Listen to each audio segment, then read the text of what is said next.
Olá, nós somos o GastroPed Talks, o canal da gastropediatria da Unicamp. Nós somos Dr. Lucas Rocha Alvarenga, doutora Natasha Silva Sandi e doutora Maria Ângela Belomo Brandão. O GastroPed Talks é um canal sobre gastroenterologia, patologia e nutrição pediátricas, com foco em profissionais de saúde, em que vamos discutir temas e evidências atuais com base em guidelines, artigos científicos e entrevistaremos profissionais de destaque na área.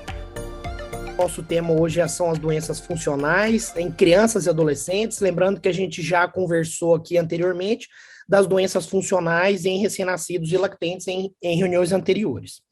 Bom, então, esse artigo, junto com a parte dos recém-nascidos e lactentes, foi publicado no Gastroenterology em 2016, que é uma revista de uma das maiores revistas aí de fator de impacto dos periódicos que a gente já avaliou aqui. O guideline começa ponderando algumas mudanças entre os critérios do Roma 3 para os critérios de Roma 4, que foi um ganho que a gente já discutiu bastante aqui em relação a essas doenças funcionais, que nos critérios de Roma 3 eles colocavam que no final de todas os critérios clínicos tinha lá um lembrete, não tem que ter evidência de doença orgânica. Isso acabava gerando uma dificuldade e um foco específico em exames complementares. Então, o gastroenterologista ou o pediatra ficava inseguro de fazer esses diagnósticos clínicos e acabava tendo esse enfoque mais para diagnósticos de exclusão. E no Roma 4 a gente teve esse ganho, então eles mudaram um pouquinho aqui a frase, colocando que após a avaliação médica apropriada, os sintomas não podem ser atribuídos a outra condição médica. Isso deu mais liberdade, mais segurança para o médico avaliador em fazer esse diagnóstico clínico sem necessariamente ter que fazer um enfoque em exames complementares. E uma outra coisa que os critérios de Roma 4 na faixa etária pediátrica coloca que as doenças funcionais podem coexistir com doenças orgânicas, mesmo do trato gastrointestinal, e uma doença gastrointestinal funcional pode coexistir com outra doença gastrointestinal funcional. Uma coisa não exclui a outra. Bom, então, didaticamente aqui eles dividiram em 3 grandes grupos as doenças funcionais, são as desordens que geram náusea e vômito, as desordens que cursam com dor abdominal e as desordens de defecação, e aqui eles dividiram isso didaticamente. A fisiopatologia, a gente já discutiu bastante, já é bem conhecida, são desordens do eixo cérebro-intestino, já é bem falado aí desde o critério de Roma 3, essa fisiopatologia já está sendo bem elucidada, então, na verdade, tem uma predisposição genética, alterações de microbiota, eventos na fase precoce da vida que podem desencadear uma hipersensibilidade visceral e essas alterações periféricas e centrais, que ao longo da infância e da adolescência, através de alguns mecanismos de eventos gatilho ou alguns mecanismos sensibilizadores, tanto psicológico quanto orgânico, isso acaba gerando sintomas primordiais das doenças funcionais. Então, seja a dor abdominal, os vômitos, as náuseas, isso acaba dividindo a fisiopatologia dessa forma. Outra coisa que eu vou comentar aqui, o guideline está disponível, é um periódico de acesso de domínio público, né? Então, fica à disposição para quem quiser ler. Então, todas as doenças funcionais aqui têm seus critérios diagnósticos bem estabelecidos, e por questão de tempo aqui, eu não vou ficar lendo todos esses critérios, vou só pontuar algumas coisas que são mais relevantes. Então, vamos começar aqui com a síndrome dos vômitos cíclicos. Ela, entre as doenças funcionais nessa faixa etária, é uma das menos comuns, tem uma mediana aqui entre 3 e 7 anos, sendo que a maioria dos pacientes começam sintomas acima dos 5 anos. O que eles mudaram dos critérios de Roma 3 para o Roma 4 foi que eles colocaram que entre os episódios, o paciente voltava para um estado de saúde habitual. Mas aqui eles mudaram falando que entre os episódios, eles são separados por períodos de semanas ou meses, com retorno ao estado de saúde habitual, para não confundir com outras entidades clínicas aqui. E quando o vômito, nessa síndrome, quando o vômito chama mais atenção do que os outros componentes, vale a pena avaliar doenças neurometabólicas e, em casos de adolescentes, uso de drogas recreativas, vale a pena citar aqui a hiperêmese canabinoide, que é um evento relativamente frequente aí entre os adolescentes que fazem a utilização dessa droga, principalmente de forma recreativa. O tratamento aqui, inclusive o tratamento de todas as doenças funcionais nessa faixa etária, todos eles citam que faltam estudos randomizados, duplo cego, placebo controlado, alguns mais estudados do que outros, mas ainda carecem de confirmações metodológicas para que se bata o martelo em relação ao tratamento. Inclusive, o guideline não cita dose, não cita tempo de tratamento, ele é muito imparcial nesse sentido, só para a gente esclarecer isso aí, porque isso vai ser comum a todas as doenças que a gente vai comentar aqui. Para os vômitos cíclicos, como primeiro tratamento, em menores de 5 anos, a ciproheptadina, em maiores de 5 anos, a amitriptilina, tem bons resultados, e como segunda linha, o propranolol, lembrando que tratamentos complementares, principalmente aquelas crianças que têm gatilhos emocionais, vale a pena para todas as doenças funcionais, vale a pena uma avaliação psicológica ou do próprio avaliador ou de um neuropsicólogo que tenha conhecimento das doenças funcionais, e quanto mais os pacientes têm gatilhos psicológicos, mais eles se beneficiam com a terapia cognitivo-comportamental, a hipnoterapia, a acupuntura, essas terapias complementares que às vezes têm alguns bons resultados aqui nas doenças funcionais. O segundo grupo aqui são as náuseas e os vômitos funcionais, que vale a pena citar aqui que esses sintomas têm que durar pelo menos 2 meses antes do diagnóstico. Isso foi mudado do critério de Roma 3 para o Roma 4. Por mais que eles sejam agrupados no mesmo grupo, o guideline divide entre náuseas funcionais e vômitos funcionais. Mas os próprios sintomas se imbricam e isso pode acabar tendo uma sobreposição de náuseas e vômitos. Alguns pacientes também têm sintomas autonômicos, e aí vale a pena citar síndromes de taquicardia postural, síndrome vasovagal, então, que são doenças orgânicas que não entrariam aqui como um diagnóstico funcional, mas que vale a pena citar a depender da quantidade de sintomas autonômicos que esses pacientes apresentam. Então, tem algumas doenças aqui que valem a pena de diagnóstico diferencial, então doenças do sistema nervoso central, alterações anatômicas do trato gastrointestinal, obstrução, gastroparesia, tudo isso como diagnóstico diferencial. Mais uma vez, não é obrigatório a necessidade de exames complementares aqui, e aqui principalmente a endoscopia é muito pedida, muito solicitada, a gente vai falar muito dela também na dispepsia funcional, mas não é obrigatório que a gente tenha exames normais aqui, tanto bioquímicos, quanto de imagem, quanto a endoscopia, para que se faça o diagnóstico de náuseas e vômitos funcionais. Mas em caso de suspeita de sinais de alarme, vale a pena fazer uma triagem metabólica, enfim, mínima para a gente excluir essas possibilidades diagnósticas. O tratamento aqui, mais uma vez, passa por avaliação psicológica. A ciproheptadina é citado aqui não necessariamente como um tratamento de primeira linha, e a estimulação elétrica gástrica em casos de náuseas e vômitos como sintomas mais prevalentes aqui dessa entidade. A próxima que a gente vai falar é a síndrome de ruminação, tem que também durar pelo menos 2 meses, todos os critérios precisam ser preenchidos por pelo menos 2 meses antes do diagnóstico. Ela é muito associada, a síndrome de ruminação é muito associada a adolescentes do sexo feminino, e dentre as doenças funcionais aqui, é a que mais tem associação com desordens psiquiátricas. Então, transtorno de humor, principalmente depressivo, transtorno de ansiedade, transtorno obsessivo-compulsivo, estresse pós-traumático e o TDAH. Os critérios de Roma 3 para o Roma 4, eles retiraram a necessidade de ter falha do tratamento para a doença do refluxo, e eles retiraram a obrigatoriedade de ter sintomas pelo menos uma vez por semana. E aqui é interessante que eles acrescentaram a necessidade de descartar desordens de alimentação, principalmente aqui bulimia nervosa ou transtornos de alimentação associados com os transtornos psiquiátricos, por conta da alta prevalência dessa associação. Então, a clínica da síndrome de ruminação é bem específica. Então, quem já teve a oportunidade de ter contato com pacientes com essa entidade, percebem que, na verdade, é um esforço repetitivo e aprendido em que o paciente regurgita e depois engole novamente, ou ele até cospe um pouquinho do alimento, mas ele faz esse movimento por esforço abdominal próprio, voluntário, ele regurgita, engole novamente e ele faz esse movimento repetido várias vezes.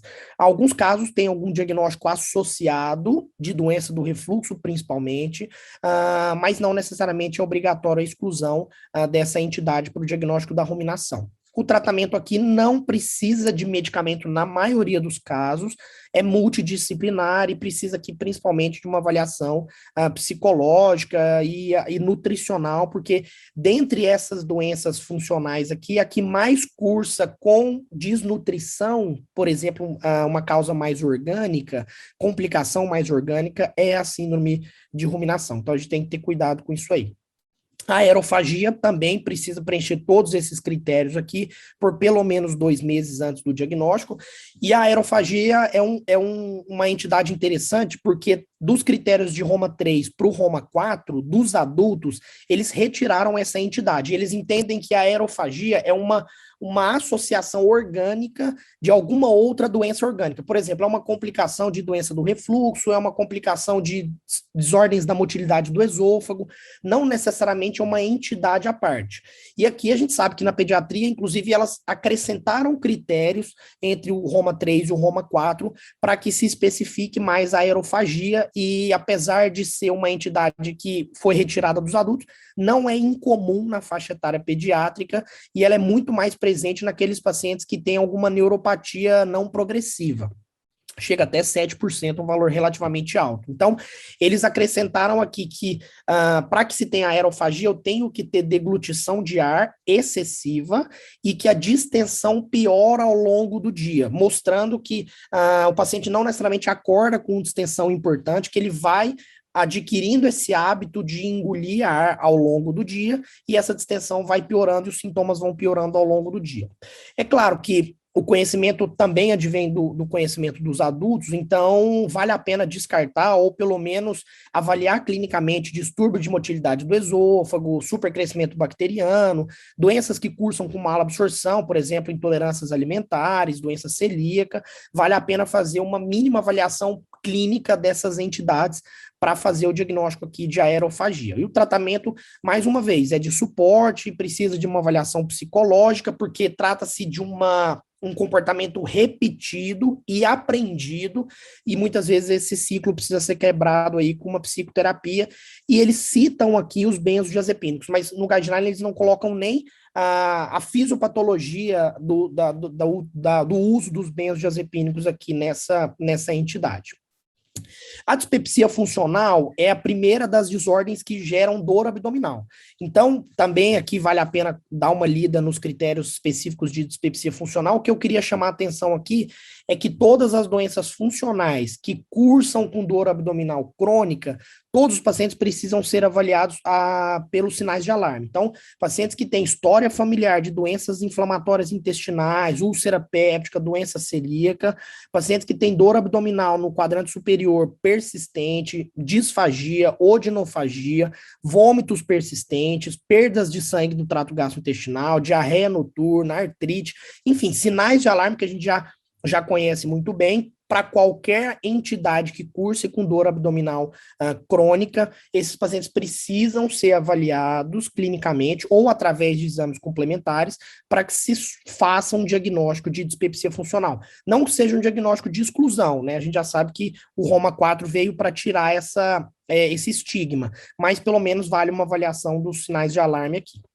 Então, na dispepsia funcional, quase 2% dos pacientes que têm dor epigástrica, menos de 1%, muito menos de 1% têm dispepsia funcional, e quando eles avaliam exames aqui, principalmente em adultos, eletrogastrografia, cintilografia para esvaziamento gástrico, eles encontram que o retardo do esvaziamento gástrico está associado com a dispepsia funcional, e esse retardo do esvaziamento gástrico por vários motivos, doenças metabólicas, pós-infecciosa, infecção viral, enfim, pós-cirurgia do trato gastrointestinal, Uma coisa que eles chamam a atenção aqui é que a dispepsia funcional não tem associação com H. pylori. Naqueles casos em que o paciente não tem úlcera duodenal, isso vai ao encontro da necessidade da pesquisa do H. pylori, lá aqueles critérios de pesquisa do H. pylori, que a gente já conversou aqui também no Gastroped Talks.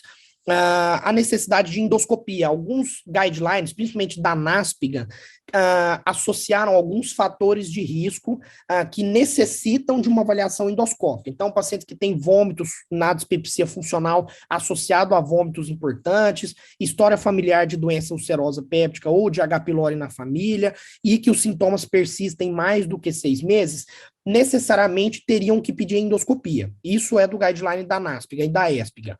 Mas eles viram que mesmo nesses casos, 1/3 dos pacientes, ou até 40% dos pacientes, tinham uma endoscopia positiva para alguma doença, ou doença do refluxo, ou esofagite eosinofílica. Então, o guideline publicado aqui no Gastroenterology não recomenda a necessidade de fazer endoscopia digestiva alta para todos os pacientes para fazer o diagnóstico de dispepsia funcional. Mais uma vez, não é um diagnóstico de exclusão.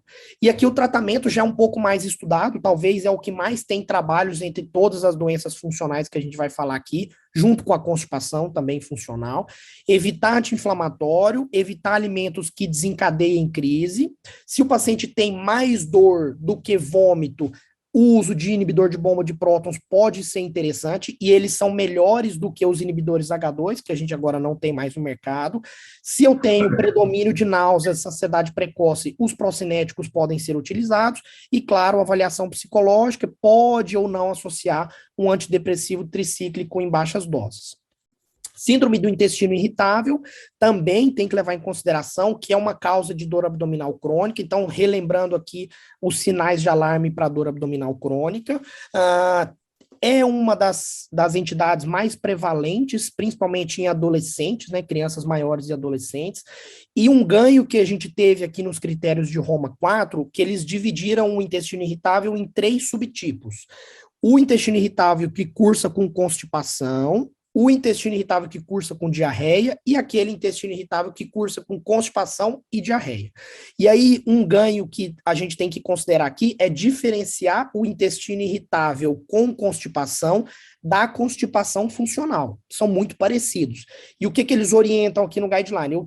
Inicialmente, se eu tenho um paciente constipado, eu trato a constipação, mesmo que ele tenha outros critérios para intestino irritável. Eu trato a constipação. Se o paciente melhora clinicamente, eu tinha uma constipação funcional. Se o paciente não melhora, eu tenho um intestino irritável do subtipo constipação. Então, isso aqui foi um ganho, um acréscimo que a gente teve agora no critério de Roma 4.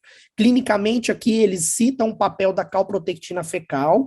Claro que para aqueles pacientes que têm sinais de alarme, às vezes exames mais invasivos devem ser feitos, colonoscopia, ou exames bioquímicos, ou exames de imagem, mas para aqueles pacientes que têm um diagnóstico, um possível diagnóstico diferencial inicial aqui não tão bem definido, a calprotectina talvez seja um bom marcador para diferenciar doenças orgânicas de doenças funcionais. Lembrando que a gente também já fez uma reunião aqui específica sobre o uso da calprotectina e foi citado a calprotectina na síndrome do intestino irritável.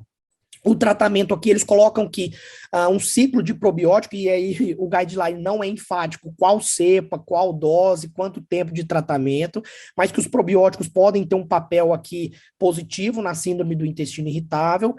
Os americanos, os canadenses usam muito o óleo de hortelã-pimenta, né, que eles têm comprimido em várias formulações diferentes. Eles citam que também tem uma boa resposta aqui para esse tipo de entidade. Dieta isenta de food maps podem ajudar aqui na síndrome do intestino irritável e, mais uma vez, avaliação psicológica e terapia cognitivo-comportamental. A migrânia ou enxaqueca abdominal, aqui, diferente das outras, eu preciso ter sintomas que duram pelo menos 6 meses. A gente falou que na maioria das outras, sintomas com duração de 2 meses, algumas com sintomas de duração de 1 mês, a gente vai colocar aqui, mas a enxaqueca abdominal, 6 meses de duração.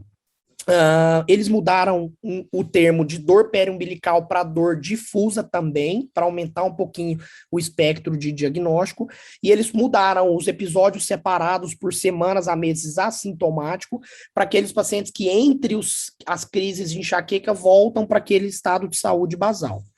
E aqui é interessante que eles acrescentam que a enxaqueca abdominal está bem associado com aquele padrão estereotipado e individual. Então, vem um ataque, um ataque súbito de dor e sintomas, principalmente de vômitos, e cursam que melhoram de forma autolimitada e que tem um intervalo assintomático. E o ataque em si é muito individual de cada paciente.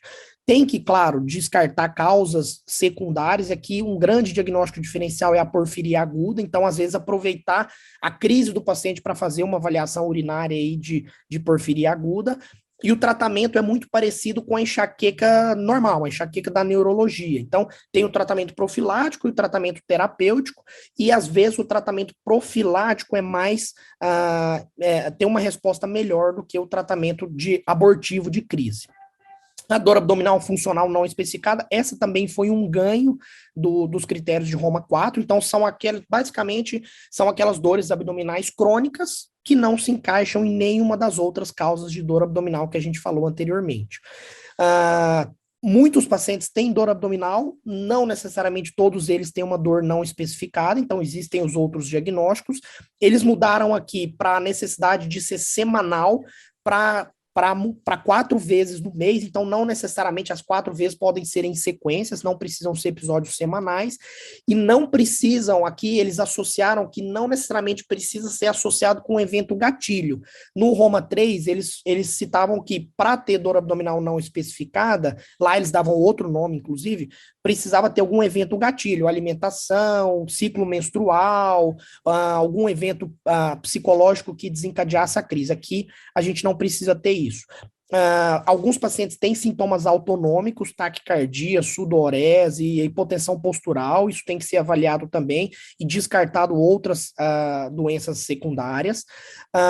Em relação ao tratamento, os adultos têm boas respostas com a mebeverina, a gente não usa na pediatria e o guideline também não recomenda, na faixa etária pediátrica essa resposta não é tão boa. Mais uma vez entram aqui os antidepressivos tricíclicos e a avaliação psicológica como sendo uma causa importante, um tratamento importante aqui. Bom, agora das desordens de defecação, chama atenção aqui para a constipação funcional, que todas as desordens da defecação, e principalmente a constipação, também têm seus sinais de alarme. Então, claro que mais de 95%, a gente sabe bem disso, mais de 95% das constipações são funcionais, mas a gente precisa detectar aqueles 5% que são de doenças orgânicas. E aqui eles chamam atenção para avaliação neurológica e avaliação da região sacral, ou clínica, ou ultrassom da região sacral. Isso vale para constipação e para incontinência fecal não retentiva. A gente vai comentar isso também.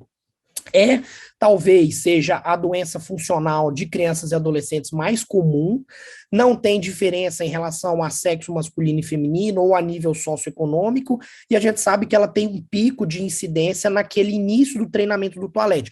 Tem um início de constipação ali no início da introdução alimentar, aos 6 meses de idade, e ali no treinamento de toalete por volta dos 2 aos 4 anos.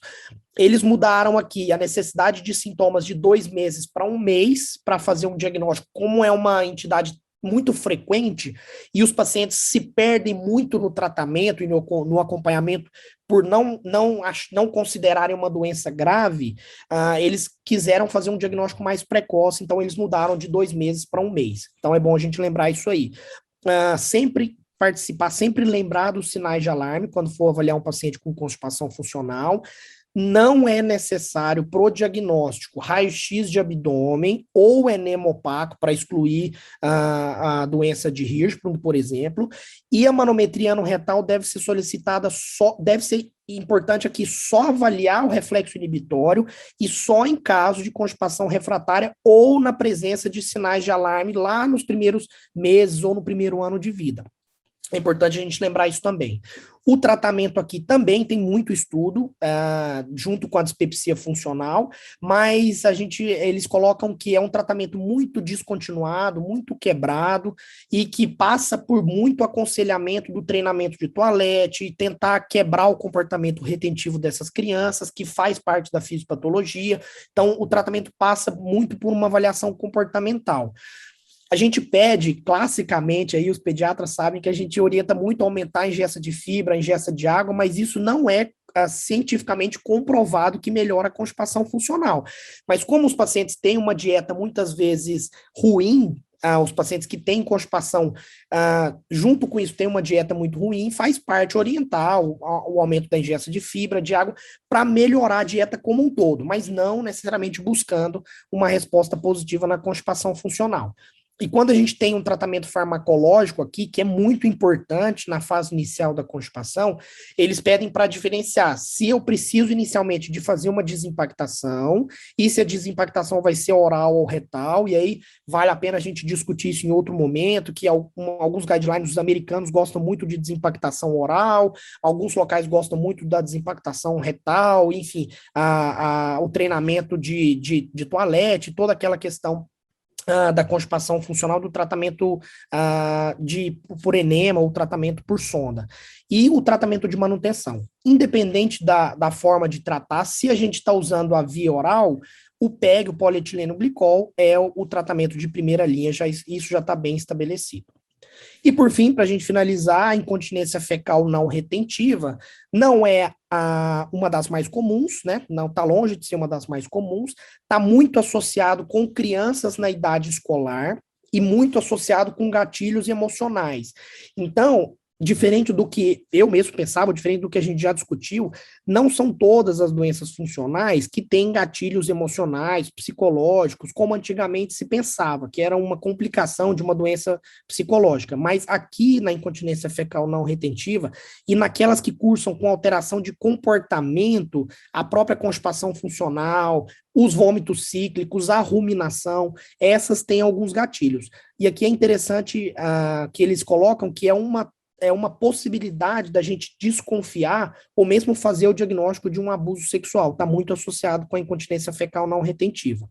Também foi reduzido o tempo de avaliação de 2 meses para 1 mês, e para diferenciar essa incontinência de um escape fecal, por exemplo, primeiro que a incontinência fecal tem uma perda fecal completa, em crianças que já foram desfraldadas, então tá aqui, ó, durante a avaliação, crianças acima de 4 anos, então crianças desfraldadas, que têm uma evacuação incompleta nas roupas íntimas, diferente da constipação com escape fecal, que só tem uma pequena quantidade de saída. A frequência das evacuações aqui é normal, não tem fecaloma palpável, e se for avaliar o trânsito intestinal aqui é normal. O problema é só na via de saída. Então, vale a pena também fazer um exame neurológico completo, fazer um exame da região sacral, para descartar causas orgânicas, e o tratamento aqui é comportamental, é treinamento de toalete, é desmistificar a doença, é tirar os traumas dessa criança em relação à evacuação, mas ainda assim, dentre as doenças funcionais, talvez seja a que menos tem resposta terapêutica. Então, o guideline até pontua que 15% das crianças e dos adolescentes com esse diagnóstico chegam aos 18 anos ainda com incontinência não retentiva, o que é um valor muito, muito alto. Bom, eu acho que é isso. Era isso que o guideline tinha para gente discutir aqui hoje. Obrigado por nos acompanhar. Esse foi um episódio do GastroPed Talks. Estamos no Instagram, @gastroped.talks, no YouTube, GastroPed Talks Unicamp, e também na forma de podcast. Até o próximo.